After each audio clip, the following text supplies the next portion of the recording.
Hi LEGO fans! If there's one set from the January 2025 wave of LEGO Harry Potter that has fans divided, it's this one. Based on exactly 3 minutes and 45 seconds of Harry Potter and the Deathly Hallows Part 1, today I'm going to be unboxing, speed building, and reviewing set number 76443, Hagrid's Motorbike Adventure. No, that's my favourite ride at Universal Studios. This is Hagrid and Harry's motorcycle ride from LEGO Harry Potter.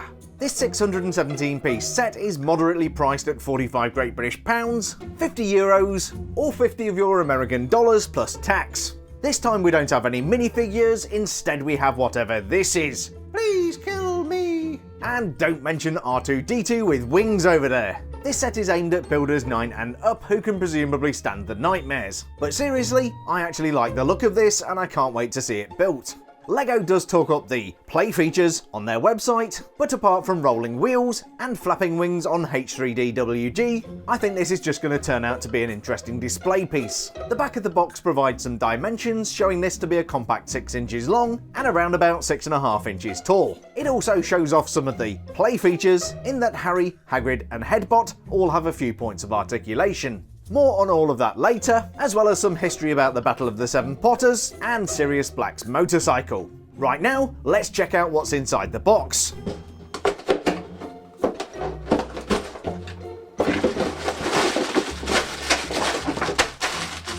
Here's everything that came inside the box. We've got 7 numbered bags of LEGO, 3 chunky tyres for the motorcycle and sidecar, and a 130-page instruction booklet.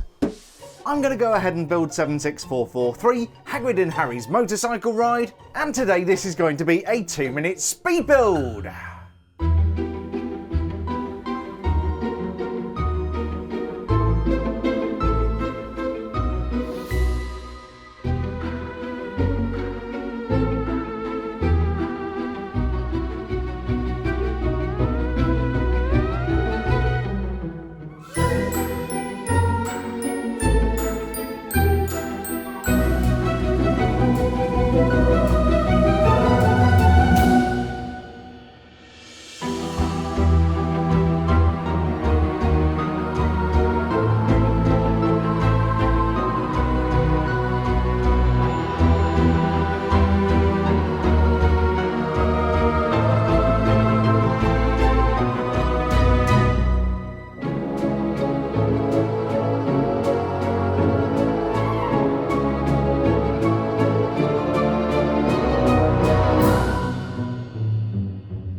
And here is the completed 76443, Hagrid and Harry's motorcycle ride from LEGO Harry Potter.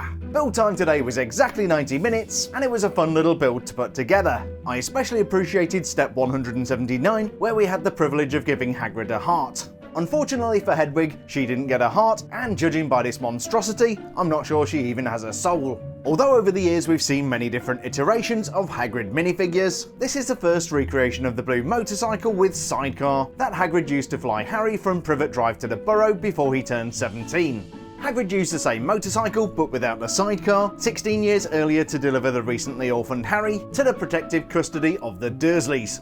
The motorcycle used in the first movie was a 1959 Triumph 650 T120 Bonneville. Although in the story this is exactly the same motorcycle, the scenes that recreate the Battle of the Seven Potters actually feature a light blue Royal Enfield motorcycle. Its previous owner was Sirius Black, and it was modified by Arthur Weasley to transport Harry from Privet Drive. Although the appearance of the characters in this build may be a little divisive, the actual motorcycle and sidecar combination are pretty good. Even comparing this to scenes in the movie, LEGO has definitely paid attention to the details. The sidecar, in light aqua, is very nicely built with minimal studs on show. The wheel is pleasingly robust with a thick rubber tyre, but in reality, motorcycle tyres of this era would have been significantly thinner. The front of the sidecar is aerodynamically rounded, and both the colour scheme and the look and feel give off a nice 1950s vibe. There is a small windshield, but this won't be enough to stop Harry swallowing blue bottles as they fly through the skies above Little Whinging. There's some more rounded detail around the back, and a trans-red 1x2 plate for the brake light or reflector. In search of a sidecar to use for the movie, the production team on Deathly Hallows reached out to Watsonian Squire. They're a British-based company who have been producing sidecars since 1912. They were looking for a custom sidecar for the 1959 Triumph they used in the first movie, but fell in love with the sidecar they created for the Royal Enfield Bullet 500. They ordered 7 to be paired with identical motorcycles. One, for example, was put on a rig for the splashdown scene at the Burrow, and another was used in the studio to film close-up shots of the principal actors. One important thing to know about this set is that the characters are not designed to be removed. Harry in particular is built into the sidecar. He doesn't have legs, just a couple of bullion pieces to give the appearance of legs. LEGO has done a pretty good job of recreating the costume he was wearing during this scene. All of the decorated parts in this set, including Harry's face, are printed parts. Printing in this case includes Harry's lightning-shaped scar, but LEGO in their wisdom decided he didn't need to eat anytime soon. Another printed part shows Harry's red t-shirt underneath a blue hoodie. The arm, complete with wand awkwardly stabbed into Harry's hand, definitely looks better from a distance than up close. Either Harry's got a bad case of rickets, or Lockhart's been trying to repair his bones again. One of the better details of this build is Harry's untamable hair. Wherever Harry goes, he's usually accompanied with his snowy owl, Hedwig.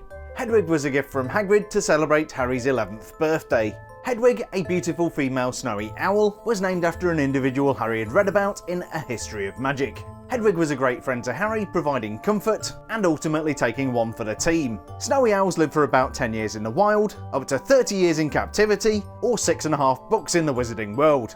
While it's clear this is meant to be Hedwig, I don't think this is going to win any awards for the build technique. The appearance from the back is just plain ugly. There is a printed dome complete with gold-rimmed eyes and beak, and this does match the character pretty well. The wings are mounted on clips which provide some posability, but the body looks positively emaciated. Honestly, if this is how Hedwig looks, then Voldemort truly did her a favour. Completing the trio is half-giant Rubeus Hagrid. He was the son of Mr. Hagrid and the giantess Friedwulfa. Hagrid was also the elder half-brother of the giant Grawp, who Hagrid affectionately referred to as Grawpy. Hagrid's costume, like Harry's, is very similar to what we saw in the movie. Hagrid sits astride a light aqua Royal Enfield Bullet 500. The Hagrid figure is significantly bigger than Harry Potter. Part of me wonders whether he's just a little too big. His face, which is built from bricks, is absolutely transfixed on his mission to get Harry safely to the Burrow. Of course, the grey elements are not eyes, they're actually goggles. Hagrid's luxuriant beard is pretty good, but not quite as long as it should be. The same could be said for the hair, which has lots of texture but not a lot of length. The brick-built head does have a pleasing profile, and it's great to see a LEGO Hagrid with a nose for a change. Underneath Hagrid's heavy groundskeeper's coat, you can make out his shirt and waistcoat. You can also see Hagrid's belly protruding over his belt.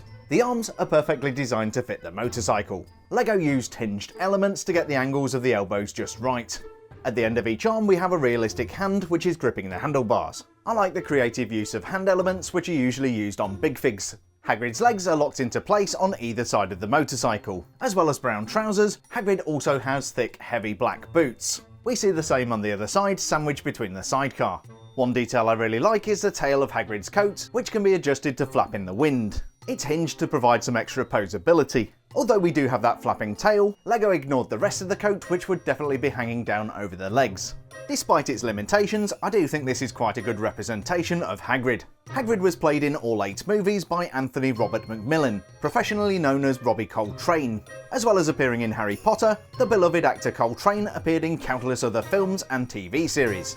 Robbie passed away aged 72 on the 14th of October 2022.